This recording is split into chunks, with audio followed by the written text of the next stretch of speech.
गोंदिया तहसील कार्यालयात कार्यरत असलेल्या महसूल सहाय्यक शालू कमलेश कावळे यांना 10,000 रुपयांची लाच स्वीकारताना लाचलुचपत प्रतिबंधक विभागाने रंगेहात पकडले। ही कारवाई बुधवारी 17 जूनला करण्यात आली असून यामुळे महसूल विभागात मोठी खळबळ उडाली आहे।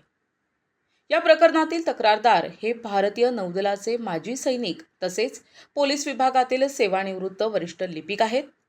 माजी सैनिक असल्याने तेढवा येथील सिलिंगची जमीन त्यांच्या नावावर हस्तांतरित करण्यासाठी त्यांनी तहसीलदार गोंदिया यांच्याकडे अर्ज सादर केला होता। या अर्जावर कार्यवाही करून जमीन तक्रारदारांच्या नावावर करण्यासाठी महसूल सहाय्यक शालू कावळे यांनी 50,000 रुपयांच्या लाचेची मागणी केली होती। तक्रारदाराची लाच देण्याची इच्छा नसल्याने त्यांनी लाचलुचपत प्रतिबंधक विभाग गोंदिया येथे तक्रार नोंदवली।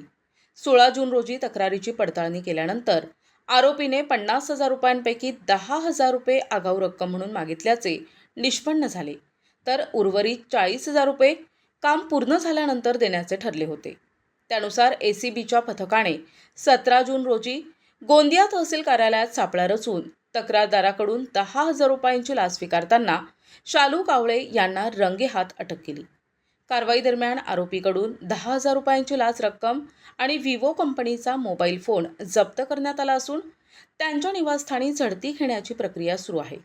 या प्रकरणी गोंदिया शहर पोलीस ठाण्यात भ्रष्टाचार प्रतिबंधक अधिनियमाच्या कलम 7 अंतर्गत गुन्हा दाखल करण्याची प्रक्रिया सुरू असून पुढील तपास एसीबीचे पोलीस निरीक्षक अरविंद राऊत करत आहेत। प्रतिनिधी राधाकिसन सुटे, NTV न्यूज मराठी, गोंदिया।